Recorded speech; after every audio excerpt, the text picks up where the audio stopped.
Ansari gossip سے میں عمر انصاری۔ جیسے کہ آپ سب جانتے ہیں کہ کل 12 ربیع الاول کا دن تھا اور الحمدللہ پورے پاکستان میں ربیع الاول بڑے جوش و خروش سے منائی گئی، اور بہت سے محبان رسول اور عاشقان رسول صلی اللہ علیہ وآلہ وسلم نے بڑی عقیدت کے ساتھ اس دن کو منایا۔ مختلف جگہ پر محافل کی محفلیں لگی، جلوس وغیرہ نکالے گئے آپ صلی اللہ علیہ وآلہ وسلم کی ولادت کی خوشی میں، اور ایک کثیر تعداد میں لوگوں نے اپنی استطاعت کے مطابق کھانے کا، مختلف قسم کی مشروبات کا، مختلف قسم کی چیزوں کا اہتمام کیا جو کہ عاشقان رسول صلی اللہ علیہ وآلہ وسلم کو تقسیم کی گئی۔ اس سلسلے میں کافی لوگوں کا یہ اعتراض بھی تھا کہ یہ منانا چاہیے، نہیں منانا چاہیے، یہ غلط ہے، یہ وہ غلط ہے، یہ دین میں اضافہ ہے۔ میری ناقص العمل کے مطابق ہم تو دین کو مکمل ہی نہیں کر سکتے۔ یہ آپ صلی اللہ علیہ وآلہ وسلم کی ذات ہے جنہوں نے باقاعدہ قرآن کی آیت میں فرمایا کہ آج تمہارا دین تمہارے لیے مکمل کر دیا، تو ہم اس میں اضافہ کیسے کر سکتے ہیں؟ ہم میں سے کئی لوگ ہیں جو اسلام کو پورا نہیں کر سکتے، اس کے جو ارکان ہیں اور جو اس کی ذمہ داری ہیں وہ نہیں پوری کر سکتے، اضافہ کیسے کر سکتے ہیں؟ لیکن سب کے باوجود مختصر بات یہ کہ ہم بغیر کسی دلیل کے اس عید کو مناتے آ رہے ہیں، اس عید کو مناتے رہیں گے اور ہمیشہ سے منائیں گے۔ ہم نے دیکھا ہے کہ ہمارے بڑے بھی منا رہے تھے، ہم بھی منا رہے ہیں اور ہمارے آنے والی نسلیں بھی منائیں گی، اور انشاءاللہ یہ محفل، یہ میلاد، یہ گلیوں کا سجنا، یہ رونق، یہ میلے تا قیامت یوں ہی چلتے رہیں گے۔ کسی کے کہنے سے، کسی کے روکنے سے، کسی کے سمجھنے سے، کسی کے کہنے سے یہ رکے گا نہیں۔ انشاءاللہ یہ بڑھتا رہے گا۔ اور اس چیز کا آپ خود ایکسپیرینس کر رہے ہیں آج کل دیکھتے ہوئے کہ آج سے کچھ سال پہلے تک گلیاں بہت زیادہ سجائی جاتی تھی، لیکن اب بھی سجائی جاتی ہیں، لیکن اب زیادہ تر لوگ لنگر کا بہت وسیع انتظامات کرتے ہیں اور مختلف قسم کے لذیذ قسم کے کھانے جو سے ہیں وہ تقسیم کیے جاتے ہیں۔ تو انشاءاللہ یہ سلسلے اسی طرح چلتے رہیں گے، اور ہماری دعا ہے کہ اللہ تعالی ہم سب کو ہدایت دے، توفیق دے، اور اس طرح کے موقعوں پر اس طرح کی کوئی بات کرنے سے پرہیز کریں، کیونکہ میں سمجھتا ہوں کہ آپ صلی اللہ علیہ وآلہ وسلم نے یہ فرمایا تھا کہ مجھ سے محبت کرو، میری آل سے محبت کرو، لیکن یہ نہیں فرمایا تھا کس طرح کرو۔ یہ کہیں بھی شاید میری ناقص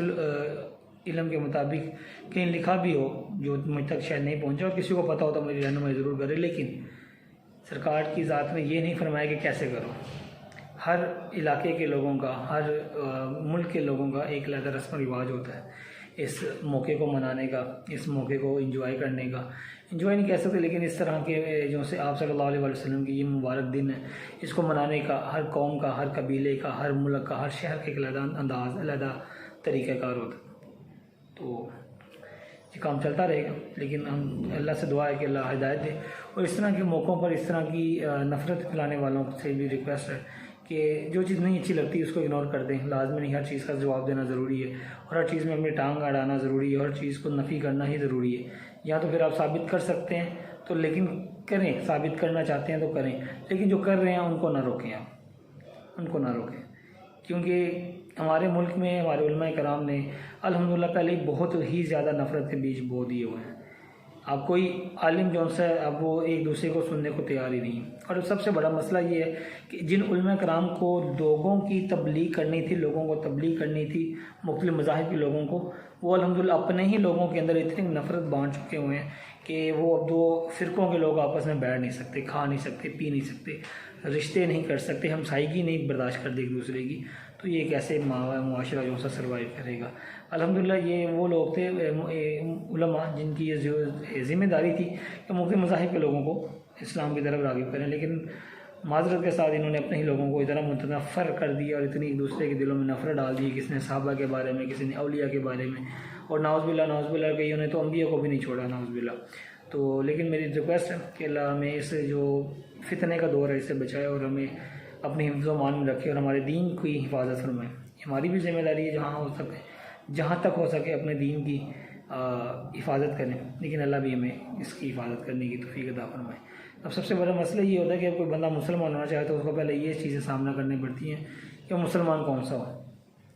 پھر اس کے بعد کون سے فرقے کا ہو، پھر کس فرقے کے سب ڈویژن کون سی نش کا ہو۔ تو یہ بڑے مسئلے مسائل آگے ہوئے ہیں، تو یہ اللہ ہمیں توفیق دے، اور ہمارے علماء کرام کو ایک جگہ بیٹھ کر اس کے اوپر گفتگو کرنے کا موقع دے، تاکہ یہ فتنہ فساد اور یہ جو سے بد اخلاقی، بد امنی چل رہی ہے معاشرے میں، اور نفرتوں کا ایک دور شروع ہوا، یہ ختم ہو سکے۔ بہت شکریہ۔